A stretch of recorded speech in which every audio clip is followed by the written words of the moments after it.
We're on the brand new Limitless 27 right now. Gonna go ahead and back the boat in the water. You've seen this boat before. It was a 26 in the past. What happened was they ended up adding 6 inches to this boat from this kind of center line aft, leaving everything else where it was. The fuel tank, console, obviously forward seating, from what they tell me, runs incredibly well. We're here at Pelican Harbor Marina. I'm gonna drop the boat in the water right now. So obviously we're gonna bring you guys along for the ride, as we always try to do.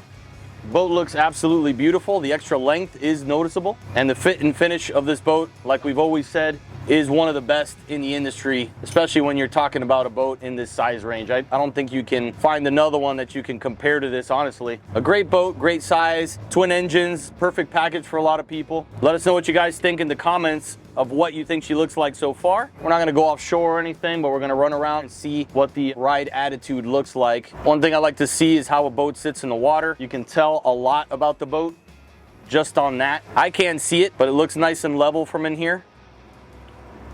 I can tell the difference already just by sitting on this thing compared to the Limitless. We spent a lot of time on the 26 and I can already feel the difference. Excited to see what that video looks like so I can see what the ride attitude looks like and how it sits in the water just at a stance. Let's jump on board, take a closer look around.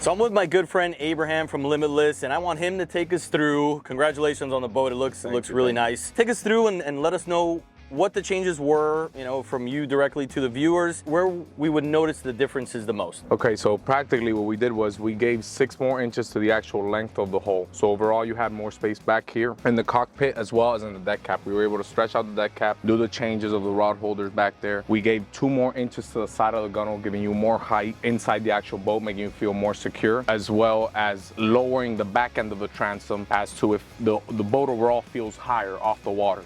So as you can tell, even backing up, you're getting no water up there in that transom. Right when I got on it, I could tell the difference, even how the weight is balanced. I see it more level than maybe the boat was before. Right. And it's really nice to have this extra space. That vertical rod storage on the transom is awesome. When you're running long distances, I mean, that's the most secure spot and the spot on the boat that moves the least when you're offshore. So being able to have, you know, a good line of rods back here and then, you know, putting them up top when you get to fishing is really nice. The transom room that you have to be able to dive, jump in and out is nice as well. Right. All super clean. You're not kicking your feet on 5,000, you know, rigging tubes and stuff. I like what you guys did there as well. Working our way forward, we have a removable seat. So obviously if you're, you know, fishing or anything, you can get this out of the way. And honestly, it doesn't bother that much when you're here. You can take this backrest out of the rod holders, open that thing up. You have, you know, the combo Gemlux rod holder, cup holder, additional rod storage there.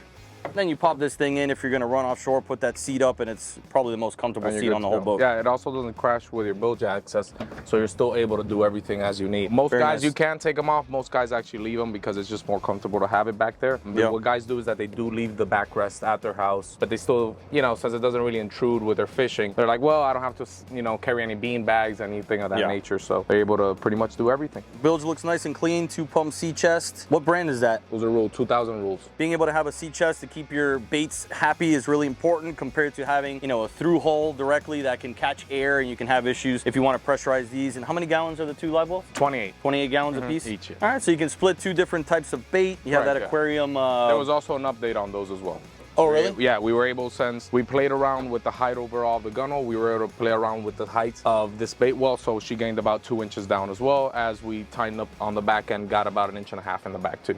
Right. A nice feature too is this little toe kick here, which many people don't notice, and a lot of companies don't go the extra step to do that. But when you're fishing, to be able to stick your foot in there is very different compared to being stuck at this angle. And unless you actually have used it and been in the situation, you won't appreciate it. But that little detail is something that I see you guys did around, you know, all this transom area to make it, you know, really comfortable to fish back here. 2 storage boxes. Are these macerated, insulated, I assume, fish boxes? They can be, correct. Yeah, some of the guys go ahead and they just want the boat's a completely custom boat. Some guys, yeah, exactly. Like for example, this guy's mainly a fishing guy, but he still wanted the forward seating. That's mostly like a wife option. You know, they go ahead and they want to run that, so you don't have to get a specific layout as is. I have macerated them in the past, but most guys just go ahead and grab that as storage and they leave the forward fish box, which is the biggest. Nice and clean. Leaning post here as well. You got storage throughout this thing.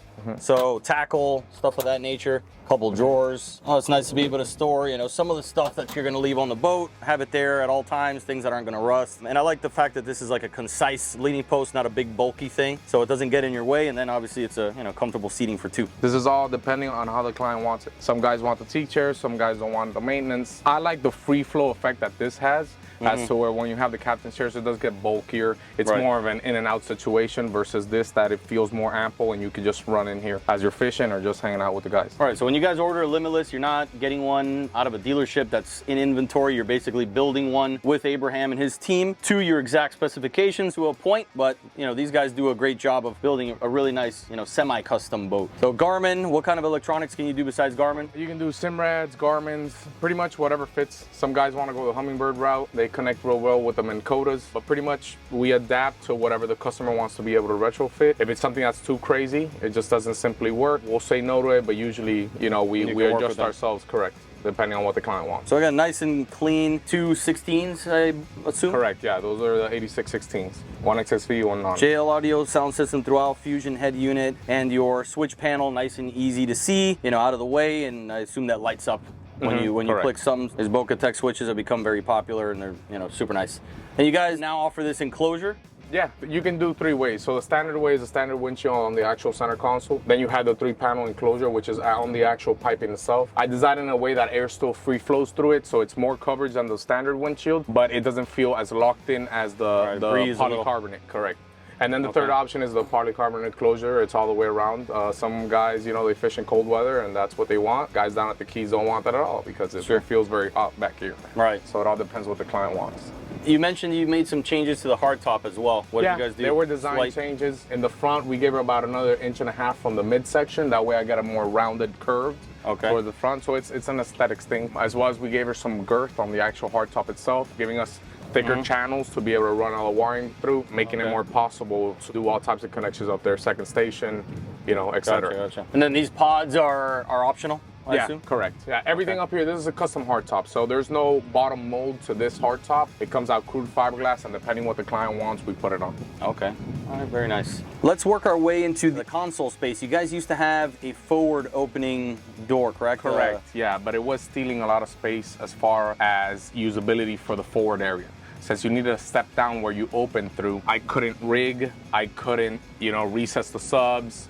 It was getting everything tight, and as more guys want more electronics, more batteries, more equipment on the boat itself, I need more space to be able to run it through. That's also why we gave this option now. So this is what standard looks like, which would be the inside of the center console being flush with the actual deck itself, sort of what you have on a catamaran. It still gets a liner, still gets the caps and everything. There's no exposed wiring, nothing of that nature, but underneath is where you would have batteries, if you want to added fuel, so a bigger tank. It made the boat more versatile, as definitely some guys aren't interested, you know, in having a head down there, you know, and they just want the boat strictly for fishing, or kind of a combo boat. Yeah, if you're going to be doing long runs and primarily fish, more fuel makes a lot of sense, and sticking the batteries there out of the way that are easily accessible. You have that low center of gravity as well, so I'm sure it helps out with the movement of the boat. And again, being able to offer both options, I don't think a lot of companies do that, so it's pretty nice that you guys do. All right, let's work our way up to the bow. So this is a 3-piece boat, which means there's a hull, there's a deck, liner, and then the cap.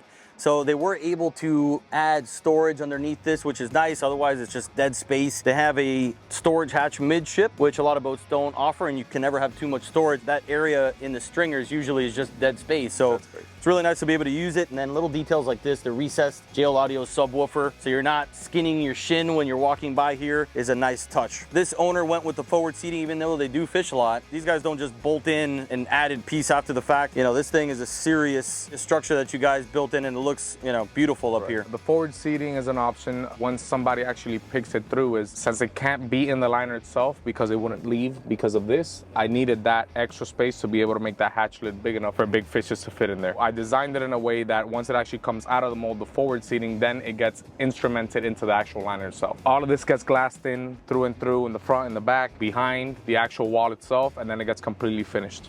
It's an actual custom piece. Right. They're beautiful. This upholstery isn't attached here. It was we laid it on there just for the video right now. But it's beautiful work that you guys do, and allowing that forward space to remain open is something that I appreciate. I really don't like when they close that out for, you know, just to be able to fish off the bow, throw your anchor, deal with your Minn Kota. It's nice to be able to have that and leave it accessible, so I can see why, you know, this gentleman, although he fishes, I personally like the forward seating option quite a bit. Up here in the anchor, he chose to go with the standard anchor, which is a Fortress aluminum 7-pound anchor. As you can see, it has access from the top. That's why you don't see the access on the bottom here. If you were to get the windlass, says it closes off the access to the actual rope and chain, there would be another hatch here, so you'd be able to open up and reach your chain and rope. Oh, beautiful boat. Again, this is one of the nicest finished center consoles you're probably going to ever come across in this size range. Definitely recommend, if you haven't seen one in person, I always tell people, get to a boat show, head over to their facility, check it out. You're definitely going to be impressed when you see this thing in person. I really like what you guys did with the layout. The boat feels better, looks better to me. Now I think we just need to run it a little bit, see what it does. Let's go.